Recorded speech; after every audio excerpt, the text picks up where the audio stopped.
All right, what's going on, people? You just joined the Abomination. Appreciate y'all coming through, checking out the video. Now, today in this video, we're about to talk about some of the casting choices for the recently announced Mufasa prequel movie.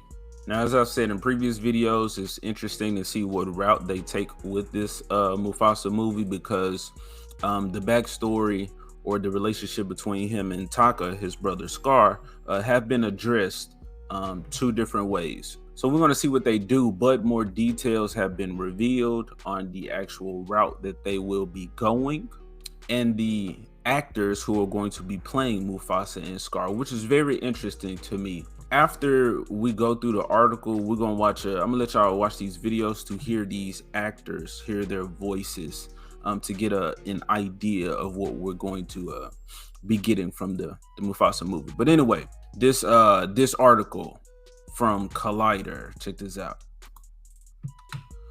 The Lion King prequel movie casts Kelvin Harrison Jr. and Aaron Pierre as young Scar and Mufasa.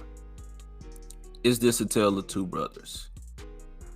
All right, this is Kelvin Harrison Jr. He's going to be playing Scar, and this is Aaron Pierre. He'll be playing Mufasa. Kelvin Harrison Jr. and I'm gonna let y'all see them while we say this. Kelvin Harrison Jr. and Aaron Pierre have joined the cast of Disney's The Lion King prequel movie, according to Deadline. The prequel, which is set to be directed by Barry Jenkins, will focus on the origin story of the King of the Pride Lands, Mufasa, who will be voiced by Pierre. And this is Aaron Pierre. All right, remember that. Jenkins previously worked with Pierre on his award-nominated Amazon series, The Underground Railroad. This marks the first time that Pierre has lent his voice to a project, though Disney does consider the Lion King prequel to be live action, in the same way that the Lion King utilized photorealistic animation technology to differentiate it from the 1994 animated film. Harrison Jr. has been cast as Taka, who diehard Lion King fans will recognize as the original name of the villain Scar. With the inclusion of the name Taka, it is possible that the prequel will loosely follow the Disney children's book, A Tale of Two Brothers, which was written by Alex Simmons in 1994 as a tie-in to The Lion King.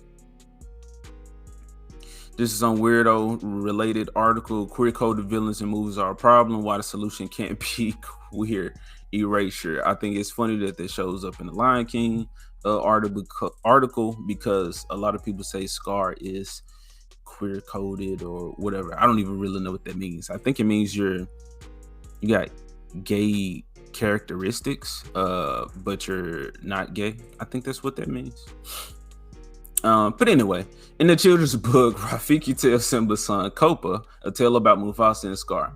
Of course, Kopa no longer exists in the Lion King universe, but it would be interesting to see if they employ Rafiki in a similar fashion, using him to tell the story of the audience. It would also mean the return of John Connie, which I guess is the voice of the remake Rafiki. Going back, I think the reason they're saying Copa no longer exists. I don't exactly know why they would say that. I don't remember what happened at the end of that Lion King remake movie. I pushed that shit out of my head for the most part. Copa was Simba and Nala's son, supposedly their firstborn, before Kiara. So I don't see why this says he no longer exists if we haven't seen Kiara. I don't know if they showed a kid at the end of the first one, but I'm pretty sure they didn't put a gender on it or a name. So hey, it could have been Copa, it could have been Kiara. Who the fuck knows? Rafiki's tale is filled with fun new characters like hyenas and Cape Buffalo, which will provide the perfect launch pad for whatever story they intend to tell with the prequel. The live action version of The Lion King was released in 2019 with a gorgeous score by Hans Zimmer. At Disney's Investors Day last year, it was announced that Zimmer would return for the prequel alongside Pharrell and Nicholas Britell. Additional castings have not yet been announced, but Deadline reported that it's likely other big names would join the cast. All right, so that's the casting. That's more in depth, right? Let's go to this other article where it gives us even more details on what's going on behind the scenes with the director and in this story. All right, from MovieWeb, Mufasa, The Lion King, plot, cast, and everything else we know. Now, I'm not going to read all of this. I'm just going to get into extra details. All right, so this is important. Mufasa, Mufasa might be more than just another addition to the Lion King anthology. In the hands of Barry Jenkins, it could be a story we didn't know we needed. Mufasa, the plot. All right, the short preview footage shown the D23 audiences gave us a glimpse at how the story would unfold. In this prequel movie, we will see Mufasa struggle against fate to become the king we were introduced to so long ago. As we open on Pride Rock, the familiar voice of Rafiki begins to narrate our tale. In this tale, a lion was born without a drop of nobility in his blood. The lion who would change our lives forever. It's Rafiki. We fly over Pride Rock, far to the other side of the savannah, where a young lion cub sees rain coming. As a few drops build into a downpour, a flood comes and sweeps the little lion cub away. He survives and is found by another mysterious lion. Then we cut back to Rafiki, Timon, and Pumbaa. Timon makes a quick meta joke for the preview. Wait. Am I not in this story? I don't feel seen. Seeing Mufasa grow up to claim his right to be king will certainly be interesting. The preview footage alone begs a lot of questions. Now that we know this massive flood orphaned Mufasa, we know that Scar was not his brother by birth. This mysterious lion that adopted Mufasa must bring him into the pride to raise him alongside Scar, who is heir to the throne by birthright. And since we all know how the relationship ends, this story of Mufasa's childhood may change our perspective on both him and Scar forever. As mentioned, director Barry Jenkins is at the helm. He is known most for the Oscar-winning picture Moonlight and the film If Beale Street Could Talk. He is deeply attached to the original Lion King movie, having watched it as a great deal with his family. Though The Lion King is such a big title for Disney, Jenkins seems pleased that he will have some creative freedom with the film. In a tweet from Deadline, Jenkins talked briefly about his meetings with Disney, which reinforced his ability to bring his own voice to the production. Rather than altering his style for the movie, he would be able to express his own creativity. Black struggle movie coming with The Lion King. The Lion King is ultimately one of Disney's biggest and most foundational films, so bringing an artistic storyteller like Jenkins into the canon should do nothing but help the movie grow. Jon Favreau brought The Lion King into the modern era with 3D rendering, replacing the 2D animation. Now the narrative style of Barry Jenkins should add depth to the franchise that could be a breath of fresh air into its world. Jenkins is known for creating stories focusing on childhood and rites of passage, so this should be the perfect movie for him. Lion King fans should definitely be excited about his upcoming film, as the story of how Mufasa became king will likely reflect how Jenkins became such an excellent filmmaker. So we have a black struggle film incoming from the Lion King prequel.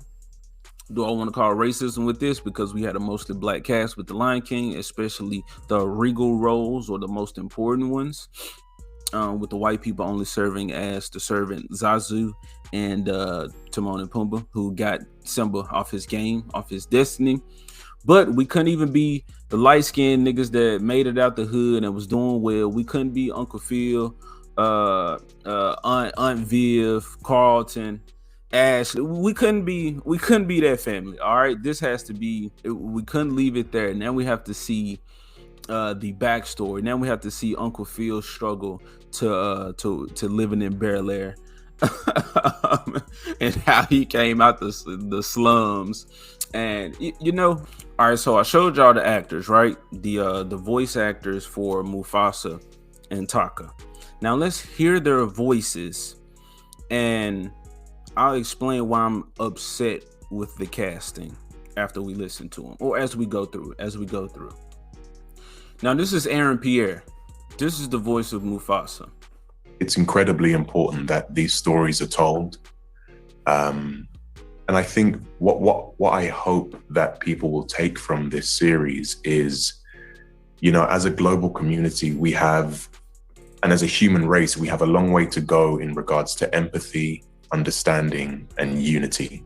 And I hope that this series will contribute to that conversation in a large way and allow audiences to reflect and say, what can I do that is conducive to progress? All right, so I didn't even know he was gonna say all of that, but that is another reason why I think he's even being casted in this movie, because of the things he just said.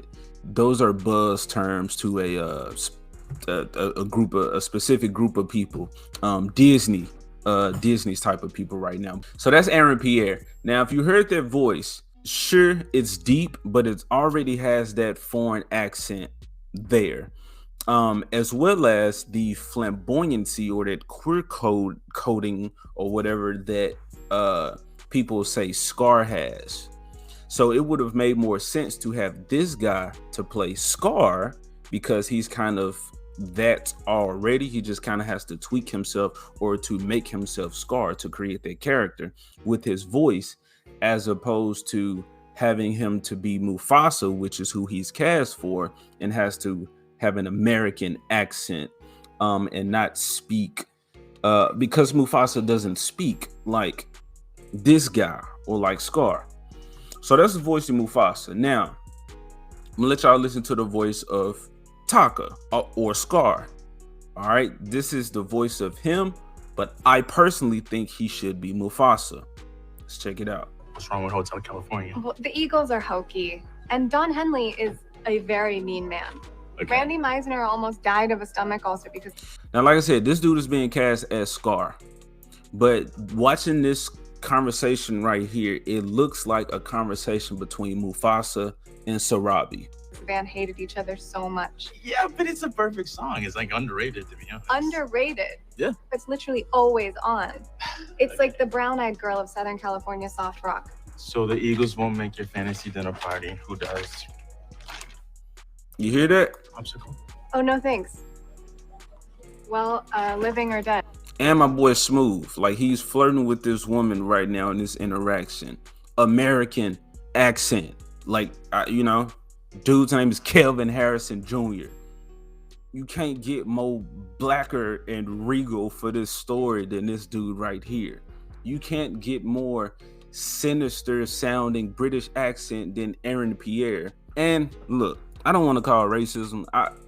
I say that Disney does a lot of racist shit and uses our skin for agendas and whatnot. But for this casting choice to be made and for them to be switched like that, you have to be looking at these two dudes and just saying, I don't know, looking at skin tone, I guess. I don't know, because this dude was kind of light skinned as well, but he looks darker in most places. Like, whatever was the reason behind this casting, despite them being the opposite, like the perfect ones was like right across the room from them, if they even say their lines in the same room, like bouncing off one another. The terrible casting with them two, again, by them being opposite, and Barry Jenkins, which in the titles that I previously mentioned was all some black struggled shit. You have to show, similar with Tiana, because it's the black shit that Disney is pushing, or the representation that we have in a way. You got to show the black folks slumming it. All right, you can't just show them just living life, living good. Because Barry Jenkins worked on those 3 black struggle films or projects before, they want him to bring that. Bring that over here. Let's get some of that black struggle. Let's show we want to highlight the issues and the oppression and the struggles that blacks have to face. So yeah, man, we're not gonna tell you what to do. How dare we as white men tell this black man what to do with his project that we've allowed him to have, to give his to amplify his voice, to elevate his voice, whatever, uplift his voice. So yeah, that's what y'all about to get with this Mufasa prequel movie, a story that don't nobody need to see, as opposed to, which is why I said it'll be funny to see like how they'll spin this, as opposed to Mufasa just already being in royalty and Scar being jealous of his brother. Now Scar has to see this dude come in his home and take his birthright and whatever. All right, that's it for this video. All right, just giving y'all the details as I get them, giving you my thoughts on them, how I feel about it, especially the handling of The Lion King, my favorite movie of all time, my favorite movie franchise, or whatever, what inspired me to create. So here we are, people, the bastardization of The Lion King. Go ahead and leave me a like or dislike on this video. Tell me how you really feeling by leaving a comment down below. How do you feel about the casting choices for the voices? Do you agree with me, like the voices should be switched, or you're just like, oh, this is perfect, everything Disney do is perfect, I just continue taking dumps in my mouth is, and I will gladly pay you for it. Anyway, my bad. Just going off. But if you find any value in my opinion whatsoever and you want to hear more of my thoughts, I appreciate you. Go ahead and subscribe to the channel. So I'm not sure I get you. Give me a real fight.